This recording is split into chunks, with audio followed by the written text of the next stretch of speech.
রাস্তায় দাঁড়িয়ে কানে হেডফোন লাগিয়ে গান শুনতে লাগলাম। বোরকা তুমি পড়ছো, টাইট দেখা যায় তোমার ফিগার। এতটুকু বলতে না বলতে কে যেন আমার গালে ঠাস করে চড় মারল। কোন হালার পুত্রে আমার গালে চড় মারল? সামনে তাকিয়ে দেখি একটা মেয়ে রাগি চোখ নিয়ে আমার দিকে তাকিয়ে আছে। মেয়েটা বলল, এই যে মিস্টার, আপনি রাস্তায় দাঁড়িয়ে এসব কি গান গাচ্ছেন? আমি গান গাইতেছি, তাতে আপনার কি? আর আপনি আমার গালে চড় মারলেন কেন? ও আল্লাহ গো, মাইয়া দেখি কথায় কথায় মারে। এই যে আপু, আপনার সমস্যা কি?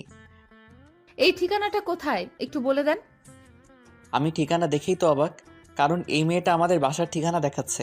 মনে মনে আমার চর মারার প্রতিশোধটা এখন নিব। এই যে মিস্টার, বলুন। হ্যাঁ হ্যাঁ বলছি, এই রাস্তা ধরে সোজা যাবেন, ডাইনে দুইটা মোড় পড়বে, পরে বাঁ দিকে যাবে। বাঁ দিকে গিয়ে বলবেন 3 রাস্তার মোড়ে। কোথায় দিয়ে যায়?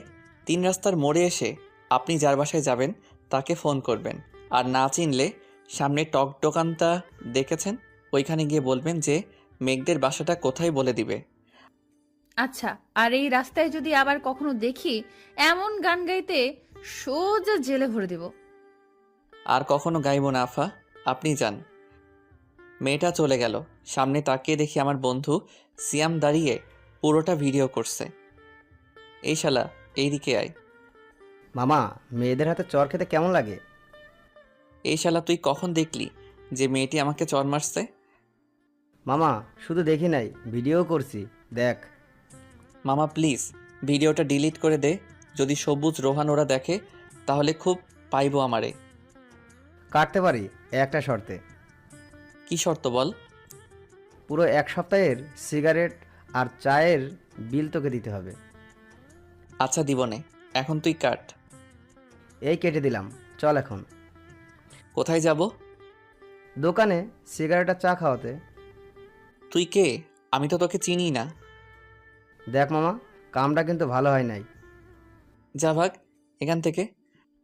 এর বিচার আমি পরে করব। একবার হাতে নাতে পাই, ধরে সবাইকে দেখিয়ে দিব।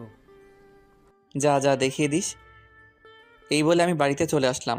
বাসায় আসতে আম্মু বলল, কি রে মেঘ, এতক্ষণ কোথায় ছিলি? এই তো আম্মু, 3 রাস্তার মোড়ে চায়ের দোকানে। কেন? তোর চাচাতো বোন এসেছে। কোন ছেলে নাকি তাকে এই পুরো এলাকা ঘুরিয়েছে। ও আচ্ছা, কি আর ঘুরাবে? তোমাদের ঘরে যদি একটা হতচ্ছাড়া ছেলে থাকে। কিছু বললি নাকি? কই কিছু বলি নাই তো। আচ্ছা আমি রুমে গেলাম। যা। আমি রুমে গিয়ে ধপাস করে বিছানায় শুয়ে পড়লাম। হঠাৎ আমার ওয়াশরুমের দরজা খোলার শব্দ পেলাম। তাকিয়ে দেখি একটা সুন্দরী রমণী বের হচ্ছে, তোয়ালে পরা। মেয়েটা হয়তো আমাকে দেখে নাই। আমি এক নজরে তাকিয়ে আছি মেয়েটার দিকে। মেয়েটা তোয়ালেটা ফেলে দিল। আমার চোখ আরো বড় বড় হয়ে গেল। আম্মু! আমি জোরে চিৎকার দিয়ে উঠলাম। মেয়েটা আমার দিকে তাকিয়ে মেয়েটাও চিৎকার দিয়ে উঠল। আমি চিৎকার দিয়ে অজ্ঞান হয়ে গেলাম। চোখ খুলতে মেয়েটা আমার সামনে বসে আছে। এই যে মিস্টার হনুমান, আপনি আমাকে দেখে চিৎকার দিলেন কেন? আপনার ওই ওই